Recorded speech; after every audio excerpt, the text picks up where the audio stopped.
إن الحمد لله نحمده ونستعينه ونستهديه ونعوذ بالله من شرور أنفسنا ومن سيئات أعمالنا. أشهد أن لا إله إلا الله وحده لا شريك له، وأشهد أن محمدًا عبده ورسوله. اللهم صل على محمد وعلى آل محمد كما صليت على إبراهيم وعلى آل إبراهيم في العالمين إنك حميد مجيد. أيها الناس، أوصيكم ونفسي أولا بتقوى الله وطاعته وكثرة مخافته ولزوم أوامره واجتناب عما نهى عنه الله. قال تعالى في كتابه العزيز: يا أيها الذين آمنوا اتقوا الله حق تقاته ولا تموتن إلا وأنتم مسلمون. أما بعد، فإن أصدق الحديث كتاب الله، وخير الهدي هدي محمد صلى الله عليه وسلم، وشر الأمور محدثاتها، وكل محدثة بدعة، وكل بدعة ضلالة، وكل ضلالة في النار. أما بعد، إيمان داران، سلام و رحمة و مهرباني خدای پروردگار برژێ بەسەر هەموو لایەکماندا. خوای پەروەردگار بە ڕەحم و بەزەی خۆی بمان گێڕێت لە بەندە ڕاستەقینەکانی خۆی. ئەو مانگەیە کە مانگی ڕەبیع الئەوەلە و مانگی لەدایکبوونی پێغەمبەرە صلی الله عليه وسلم، پێویستە هەر یەکێک لە ئێمە بیر لە ژیان و سیرە و سنەتی ئەو پێغەمبەرە بکاتەوە صلی الله عليه وسلم. پێویستە زیاتر ژیانی ئەو پێغەمبەرە بخوێنینەوە و هەوڵدەین سنەت و ڕێو شوێنی ئەو پێغەمبەرە بگرینە بەر و زیاتر پێوەی پابەند بین. پێویستە ورد بینەوە پێغەمبەر صلی الله عليه وسلم چۆن توانی دنیا بگۆڕێت، چۆن توانی لە جێی ئەو هەموو خراپە و خراپەکاریە کاتێکە هات چاکسازی بکات و وەچاکە بێنێت و دنیا پڕکا لە نور و ڕووناکی و دادپەروەری. پێویستە بیر بکەینەوە ئەو پێغەمبەرە صلی الله عليه وسلم چۆن توانی سەرکەوتوو بێت لە گۆڕانکاری لە ناو کۆمەڵگادا و لە دنیادا بگشتی ئەو دنیایەی پڕکت لە دادپەروەری، لە ئیمان، لە نوری ئیمان و ئیسلامەتی، چۆن بەختەوەری بۆ ئێمە هێنا، چۆن بەختەوەری بۆ مرۆڤەکان و بۆ هەموو جیهان هێنا. بۆیە بە کورتی دەڵێن پێغەمبەر صلی الله عليه وسلم چۆن دنیای گۆڕی. ئایا پێغەمبەر چی کرد کە گۆڕانکاری کرد؟ چۆن لەو گۆڕانکاریەیدا سەرکەوتوو بوو؟ چۆن کەسانێکی پاک و دەست پاک و ئەمین و چاکەکاری پەروەردە کرد؟ دوایی لە ڕێی ئەو کەسانەوە دنیای گۆڕی و پڕی کرد لە نور و ڕووناکی و دادپەروەری. یەکەم پێغەمبەر صلی الله عليه وسلم لە عەقیدە و بیر و باوەڕەوە دەستی پێکرد، لە جێی شرک و کوفر، تەوحید و ئیمان و ئیسلامەتی هێنا، ئینسانەکانی گۆڕی، بیر و باوەڕ و عەقیدە و مەبدەئی ئینسانەکانی گۆڕی لە خراپەوە بەرەو چاکەوە. پێغەمبەر صلی الله عليه وسلم دڵەکانی بێدار کردەوە، خەڵکی لە حەقیقەتی دنیا تێگەیاند. پێغەمبەر فێری عەقیدەی کردین یەکەم جار، هاوڵانی فێری عەقیدە و بیر و باوەڕ کرد، لە مانای لا إله إلا الله خەڵکی تێگەیاند. بۆیە دەیفەرموو: قولوا لا إله إلا الله تفلحوا. خەڵکی لا إله إلا الله بڵێن، لەسەر لا إله إلا الله بژیێن و بمرن، لە مانا و مەبەستی لا إله إلا الله تێبگەن، سەرفراز دەبن، لە دنیادا سەرفراز دەبن، عاقبەت خێر دەبن، بەختەوەر دەبن، ژیانێکی خۆشتان دەبێت، لە قیامەتیشدا سەرفراز دەبن، ڕزگارتان دەبێت، لە سزای خوا بەختەوەر دەبن بە بەهەشت و ڕەزامەندی خدای پەروەردگار. خەڵکی تێگەیاند ئینسان دەبێت یەکەم شت لە بیر و باوەڕی خۆیەوە دەست پێ بکات. بۆیە خوای گەورە دەفەرمێت: إن الله لا يغير ما بقوم حتى يغيروا ما بأنفسهم. بزانن خەڵکی نەخوای پەروەردگار حاڵی هیچ کەسێک ناگۆڕێت، حاڵی هیچ میلەتێک ناگۆڕێت، هەتا وەکو ئەوان بیر و باوەڕی خۆیان نەگۆڕن لە خراپەوە بەرەو چاکە، لە شرک و کوفرەوە بەرەو ئیمان و تەوحید، لە خراپە و خراپەکاریەوە بەرەو چاکەکاری، هەتا وەکو ئێوە لە خۆتانەوە دەست پێ نەکەن، دەی خوای پەروەردگاری حاڵتان ناگۆڕێت. چونکە حاڵ و باڵی هەر کۆمەڵگایەک پەیوەستە بە تاکەکانیەوە. ئەگەر تاکەکانی باش بن یەکەم شت لە بیر و باوەڕەوە دەست پێ بکەن لەگەڵ خوای پەروەردگاری خۆیان باش بن و بیر و باوەڕێکی ڕاست و دروستیان هەبێت دەی حاڵیشیان لە واقعدا باش دەبێت. بۆیە پێغەمبەر صلی الله عليه وسلم یەکەم شت لە گۆڕانکاری لە عەقیدە و بیر و باوەڕەوە دەستی پێ کرد. دووەمیان پێغەمبەر صلی الله عليه وسلم لە عەمەلی ساڵح و کار و کردەوەی چاکەوە دەستی پێ کرد. لە جێی خراپە و خراپەکاری لە جێی کردەوە خراپەکان چاکەی هێنا و خەڵکی فێر و چاکە و چاکەکاری کرد. خوای گەورە فەرموویەتی من عمل صالحا من ذكر أو أنثى وهو مؤمن هەر ئینسانێک لە پیا و لە ئافرەتان کار و کردەوەی چاک بکات لەگەڵ ئیمانداریەکەیدا چاکە یعنی هەر شتێک کە لە شەرعدا چاک و پەسەندە هەر سیفەتێک کە مەقبولە لە ناو کۆمەلگادا خەڵک بە چاکی دەزانێت عەقڵێکی سەلیم بە چاکی دەزانێ و لە ڕووی شەرعیشەوە مخالەفەی شەرع نییە و دانی پێداهێناوە شەریعەتی خوای پەروەردگار. أنجا وهو مؤمن فلنحيينه حياة طيبة. خوای پەروەردگار دەفەرمێت بەو دوو مەرجە بە مەرجی ئیمان و عەمەلی ساڵح هەر کۆمەلگایەک هەر کەسێک ئاوا بێ بە ژیانێکی خۆش و خۆشبەخت و کامەران خوای پەروەردگار بەو میلەتەی دەدا و بەو خەڵکەی دەدا و ئەو خەڵکە دەژێنێت. ئەنجا وەلەنەجزیەنەهم ئەجرەهم بئەحسەنی ما كانوا يعملون. بۆ قیامەتیشیان پاداشتی ئەو کردوانیان دەداتەوە بە چاکتر لەوەی کە ئینسان کردوویەتی. واتە خەڵکی نەبەو دوو مەرجە بە مەرجی ئیمان و کار و کردەوەی باش ئێوە لە دنیادا بەختەوەر دەبن ژیانێکی خۆشتان دەبێت حاڵێکی باشتان دەبێت لە قیامەتیشدا خوای پەروەردگار پاداشتی ئەو چاکەیەتان دەداتەوە بە چاکتر لەو چاکانەی کە ئێوە کردوتانە. بەڵێ کۆمەلگا بەو دوو شتە سەرفراز دەبێت ژیانی خۆش دەبێت بە ئیمان و عەمەلی ساڵح. جعفەری کوڕی ئەبی تاڵیب لە لای نەجاشی کاتێک کە وەصفی ژیانی خۆیان دەکات و باسی دەکات کە لێی دەپرسێت کە لە پێش ئەو پێغەمبەرەدا ژیانیان چۆن بووە ئەو پێغەمبەرە هاتووە چی بۆ هێناون ئەمری چی پێکردون. ئەوە قسەیەکی زۆر بە قووەت و بەهێزە با گوێ لێ بگرین.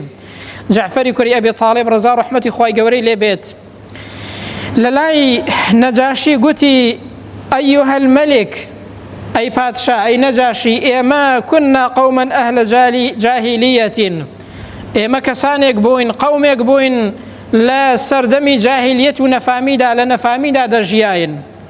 نعبد الأصنام ئێمە بتمان دەپەرست دار و بەردێکمان دەپەرست داوامان لێ دەکرد و لێی دەپاڕاینەوە.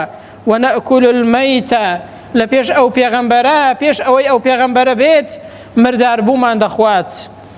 ونأتي الفواحش کار و کردەوەی خراپیشمان دەکرد لە ناو خۆماندا. ونقطع الأرحام و هەروەها سیلەی ڕەحم و بەزەیمان دەپسڕات. ونسيء الجوار لەگەڵ دراوسێشدا خراپەکار بووین و چاکەمان نەدەکرد. ئەوەی کە بەهێز بوایە زوڵم و ستەمی لە بێهێزەکە دەکرد. لە ڕووی کار و کردەوە زۆر خراپ بووین لە ڕووی زوڵم و ستەمەوە ئەوەی هێز و قووەتی هەبوایە زوڵم و ستەمی لەو کەسە دەکرد کە پشتی نەبوایە و هێز و قووەتی نەبوایە. ئێمە ئاوا بەو شێوازەیە بووین هەتاوەکو خوای پەروەردگار پێغەمبەرێکی لە خۆمان بۆ ناردین کە ئێمە ئەو پێغەمبەرە دەناسین نەسەبی ئەو پێغەمبەرە دەزانین صدق و ڕازگۆیی ئەو پێغەمبەرەمان دەناسی پێش پێغەمبەرایەتیش. جا ئەو پێغەمبەرەیە کە هات فەرمووی فدعانا إلى الله لتوحيده لە پێشدا ئاوا بووین ژیانمان بەڵام ئەو پێغەمبەرە هات فەرمانی چی پێکردین یەکەم شت فەرمانی تەوحیدی پێکردین خوای پەروەردگار بپەرستین بە تاک و تەنهایی هاو بەشی بۆ بڕیار نەدەین تەنها ڕوومان لە خوای پەروەردگار بێت تەنها بەندەی ئەڵڵا بین بەندەی هیچ شتێکی دیکە نەبین. یەکەم شت فەرمانی پێکردین ئەوە بوو. ولنعبده ونخلع ما كنا نعبد نحن وآباؤنا من دونه من الحجارة والأوثان.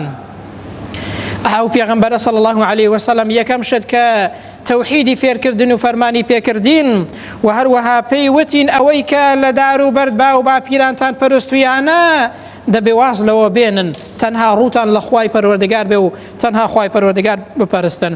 وأمرنا بصدق الحديث لە دوای تەوحید و یەکتاپەرستی فێری ڕاستگۆیی کردین فەرمانی پێکردین کە ڕاستگۆ بین. گۆڕانکاری بەو کەسانە دەکرێت ئەوە پێغەمبەر توانی بەو کەسانە لە گۆڕانکاری لەناو کۆمەڵگادا سەرکەوتوو بێت. وأداء الأمانة فەرمانی پێکردین کە ئەمانەت بدەینەوە، ماڵی خەڵک نەخۆین، ئەمانەت پارێز بین. وصلة الرحم وهروها فەرمانی پێکردین کە سیلەی ڕەحم خزمایەتی بەجێبگێنین لە نێو خۆماندا. وحسن الجوار فەرمانی پێکردین کە لەگەڵ دراوسێماندا باش و چاکەکار بین.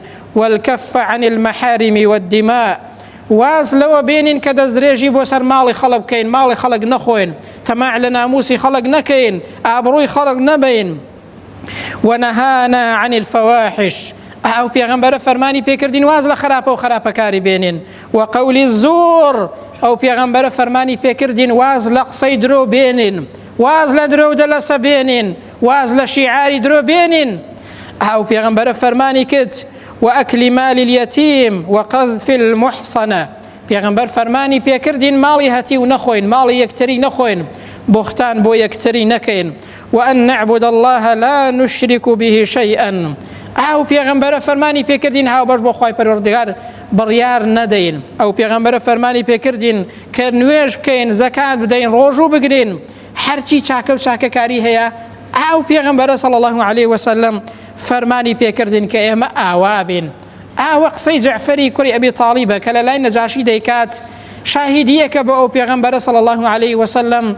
ئەو پێغەمبەرە کە هات خەڵکی فێری چی کرد و چی هێنا، ئابەوە توانی گۆڕانکاری بکاو لە گۆڕانکاریدا سەرکەوتوو بێت. ئەو میلەتەی ئەو خەڵکەی کە لە ئەو پەڕی دواکەوتوییدا بوو، لە ئەو پەڕی خراپکاریدا بوو، لە ئەو پەڕی شیرک و کوفردا بوو، ئەو پێغەمبەرە صلی الله عليه وسلم هات تەوحید و ئیمانی هێنا، چاکە و چاکەکاری هێنا، خەڵکی فێری چاکەکاری کرد، فێری ڕەوشت بەرزی کرد، فێری کار و کردەوەی چاکی کرد، ئەو خەڵکەی لەسەر ئەوە پەروەردە کرد. سێمیان پێغەمبەر صلی الله عليه وسلم لە ڕەوشت بەرزیەوە دەستی پێکرد، لە دوای ئیمان و کار و کردەوەی چاکە، لە دوای تەوحید فەرمووی خەڵکی نەڕەوشتان جوان بێت، ڕەوشتان بەرز بێت، چاکەکار بن لەگەڵ یەکتریدا. بۆیە دەفەرمێت ئینەما بوعیثت لئوتەممە مەکارم الأخلاق من بۆیە هاتووم تاوەکو ڕەوشتە بەرزەکان تەواو بکەم. واتە هاتنی پێغەمبەر صلی الله عليه وسلم بۆ چییە؟ بۆ ئەوەیە میلەتەکە و کۆمەڵگاکەی فێری ڕەوشت بەرزی کات، فێری چاکەکاری کات، فێری سیفەتی بەرزی بکات.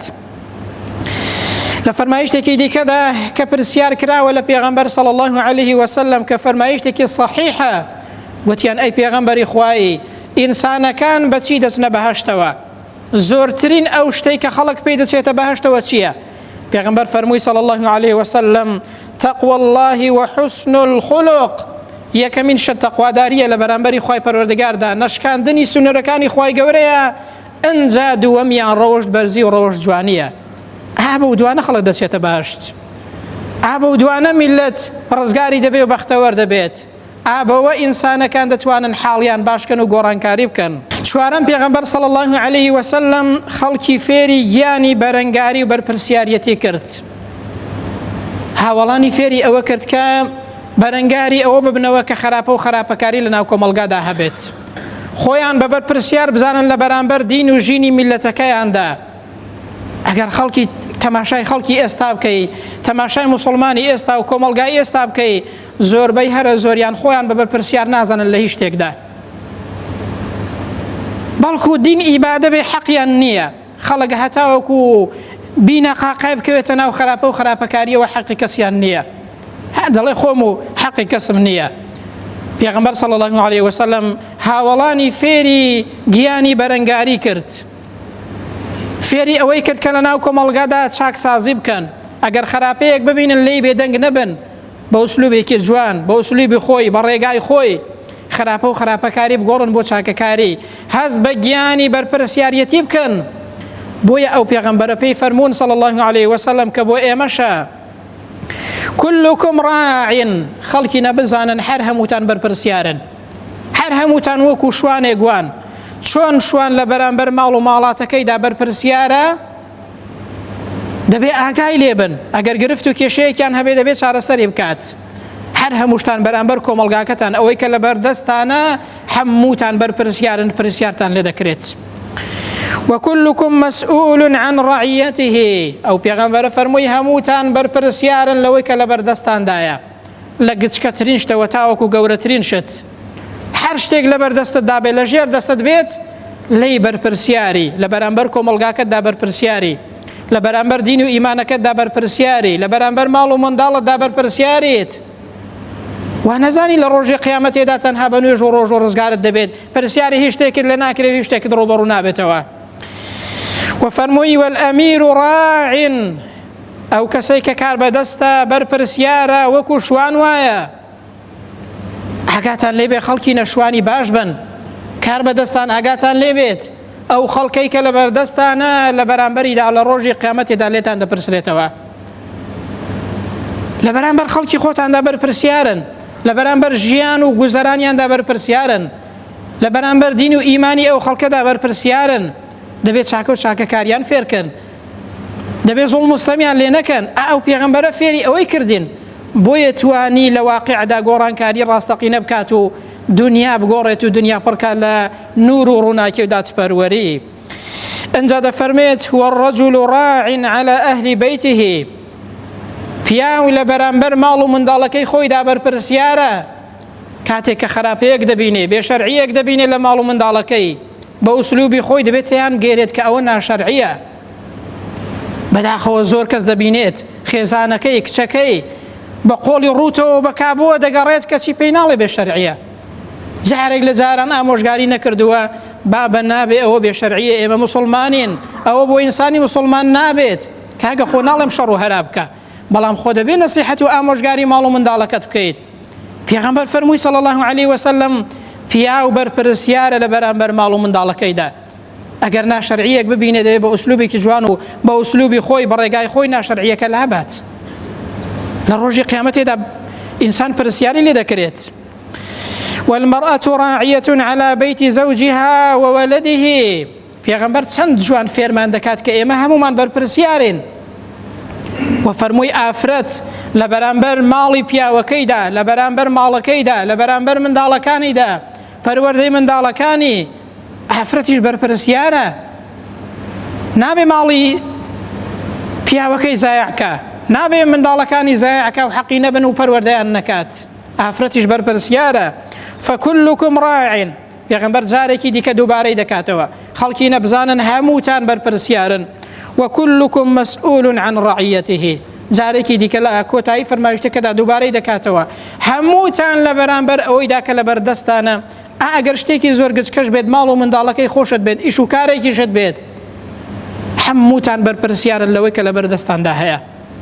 پێغەمبەر صلی الله علیه وسلم خەڵکی فێری ئەوە کرد، ئاوا پەروەردەی کرد کە هەست بە گیانی بەرپرسیارەتی بکات، هەست بەوە بکات کە دەبێت لە ناو کۆمەڵگادا گۆڕانکاری بکات، خراپە و خراپەکاری لابات، لە خۆیەوە دەست پێ بکات، لە ماڵ و منداڵی خۆیەوە دەست پێ بکات، لە گوند و شارەکەی خۆیەوە دەست پێ بکات، لە قەوم و عەشیرەتەکەی خۆیەوە دەست پێ بکات. مەرج نییە بە قسە بکەن. ئێمە حەقی نەتیجەمان نییە، بەڵام گرنگ ئەوەیە ئەرکی سەرشانی خۆمان جێبەجێ بکەین. دێ ئەو پێغەمبەرە صلی الله علیه وسلم دوای ئەوەی کە هاوڵانی ئاوا پەروەردە کرد، دوای ئەوەی کە هاوڵانی ئاوا تێگەیاند و پێگەیاند، لەسەر ئەو ئەساسە پەروەردەی کردن، توانی بەهۆی خۆی و یارمەتی خوای پەروەردگار و ئەو هاوڵانە کۆمەڵگاکەی خۆی بگۆڕێت. ئابەوە پێغەمبەر صلی الله علیه وسلم گۆڕانکاری کرد، ئەوە پێغەمبەر صلی الله علیه وسلم توانی دادپەروەری بچەسپێنێت. بەو جۆرە کەسانە، بەو هاوڵە پاکە و ئەمین و دەست پاکانە، بەو ڕەوشت بەرزانە، ئەو پێغەمبەرە توانی لە ناو کۆمەڵگاکەی خۆیدا گۆڕانکاری بکات.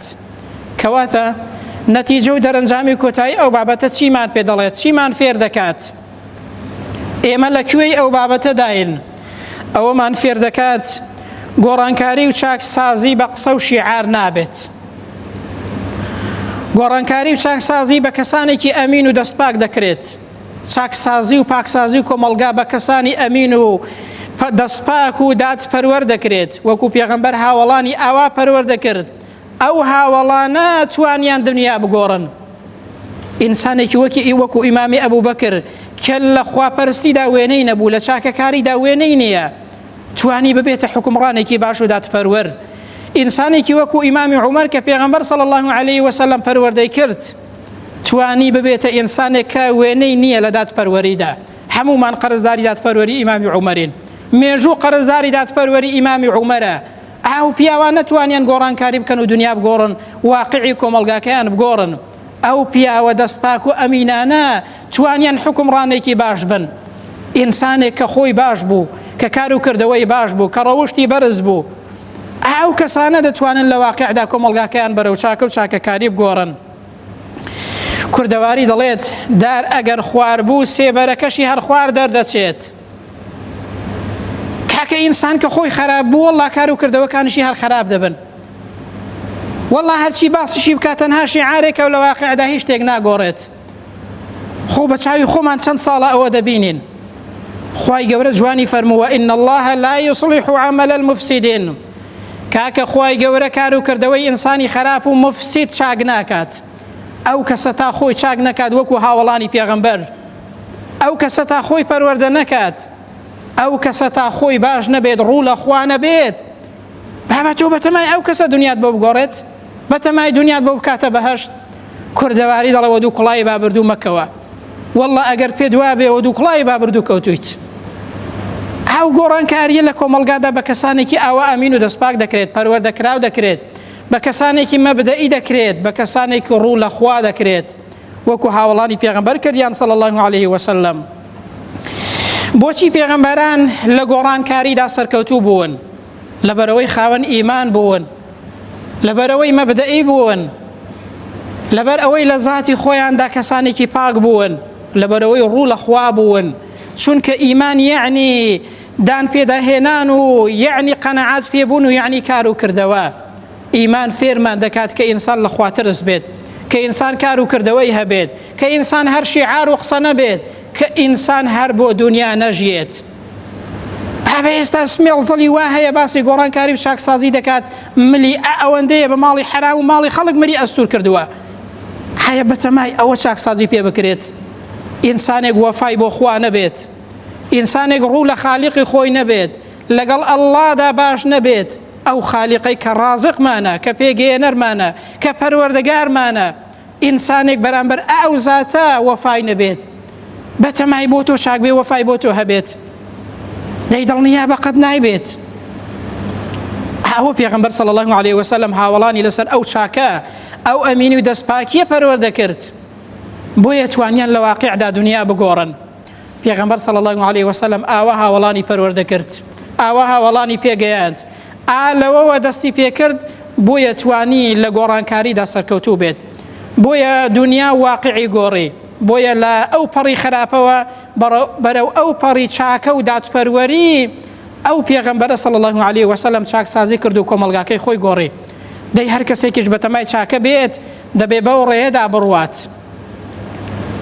گرنگ نییە ئێمە بتوانین نەتیجەمان هەبێت، گرنگ ئەوەیە ئینسان ئەرکی سەرشانی خۆی جێبەجێ بکات، پێی وا بێت ئاوا بیر بکاتەوە بەو ڕێگایە نەبێت، ئینسان بەختەوەر و عاقیبەت خێر نابێت. دەپاڕینەوە دوعا دەکەین لە خوای پەروەردگار، خوایە بۆ خاتری ناوە بەرزەکانی خۆت لەسەر ئیمان و ئیسلامەتی بمانژێنی، لەسەر ئیمان و ئیسلامەتی بمان مرێنی. خوایە وامان لێ بکەی کە زیاتر شارەزای ئەو دینە پیرۆزەی تۆ بین، زیاتر ڕێ و شوێنی سنەتی ئەو پێغەمبەرە بگرین صلی الله عليه وسلم. لەو مانگەیەدا کە مانگی لەدایک بوونی پێغەمبەرە، خوایە وامان لێ بکەی زیاتر پابەندی ڕێ و شوێنی ئەو پێغەمبەرە بین، پابەندی سنەتی ئەو پێغەمبەرە بین صلی الله عليه وسلم. خوایە لە ڕۆژی قیامەتدا لەگەڵ پێغەمبەر کۆمان کەیەوە، وامان لێ بکەی لەو دنیادا لەسەر ڕێ و شوێنی ئەو پێغەمبەرە بین، بەڕێی ئەو پێغەمبەرەدا بڕۆین، لە قیامەتیش لەگەڵ ئەو پێغەمبەرە صلی الله عليه وسلم حشرمان کەی. آمين. أقول قولي هذا وأستغفر الله لي ولكم، وبعد أعوذ بالله من الشيطان الرجيم. ربنا آتنا في الدنيا حسنة وفي الآخرة حسنة وقنا عذاب النار. اللهم آمين.